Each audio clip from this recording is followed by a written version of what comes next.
Okay, so I just found out this method of getting the frames from Clip Studio into After Effects very quickly and efficiently.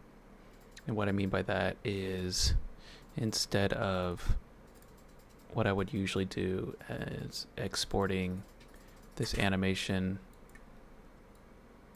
exporting 200 frames, right, across here of this little dance, I only have 21 frames total that I repeat over and over again. But in the usual case, I'd have to export 200 frames, and then I would import that image sequence back into After Effects for compositing. But here, as you might see, I only have a footage that is 21 frames long, and I'm using the keyframes. I do not know why it has this opacity thing on it, but I'll figure that out later. It has all these keyframe setups, the hold frames, which is much easier to work with, much easier to retime and edit later down the line, and it's great for animation. And I knew it was possible, but I had to do a bit of digging around to figure out how. So I'm going to show that to you right now, and hopefully that'll be really great for people to find and use as a resource.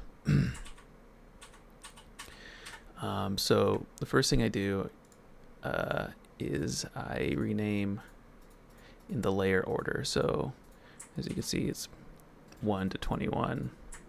That's just for good tracking. And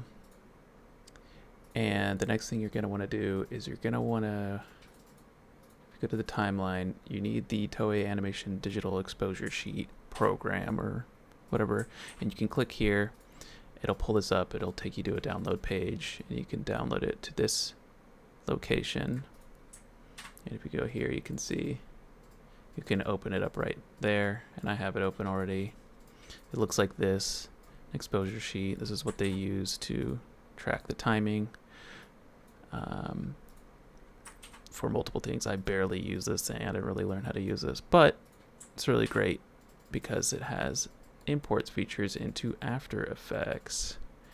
I'm sure there's much more deeper, complex things I'm going to use it for, but this is going to be the fast and quick way. So with it selected, I'm going to go back over to animation, down to timeline, and then apply to the exposure sheet. And so if we go back over here, you can see this exposure sheet changed. And now it has the animation folder. It has all my frames here. It goes up to 21. And all the hold frames. I don't think you have to save this. We'll find out here in a second. But the next step you're going to want to do is, instead of going and exporting just a normal image sequence, what I would usually do, you want to go down here to export animation Cels. There's a lot of settings here I haven't really messed with yet. And,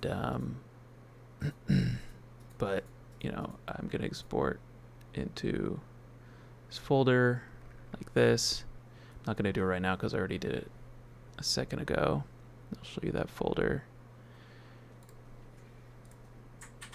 So here they are, 21 frames. And so I'm going to bring this, I'm just going to delete this to show you again. I'm going to import this image sequence into After Effects. I'm going to bring this in over here. I'm going to enable time remapping. And as you see, it's just going to quickly zip through all 21 frames at 24 frames per second. Now let's go back to the exposure sheet. I'm just going to go right here where my animation folder is and right click and see it says After Effects key copied. So let's go back here, Control V. Ooh, there it is. Let me delete this last. This was my end frame. Gonna hold these keyframes,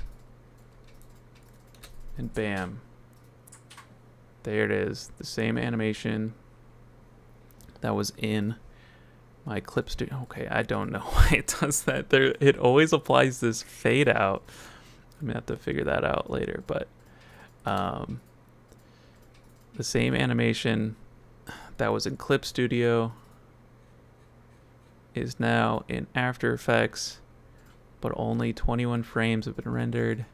It's a beautiful thing. I love to see it. And now I don't have to delete, or I don't whenever I have to do editing or want to go back and forth. It's way easier. I do wonder how it's going to act if I have a bunch of animation in here that's on different layers, or if I have to copy those manually. I feel like there might be an automated process, but if I come across that, I will definitely set that up. Definitely can copy all these keys, what have you.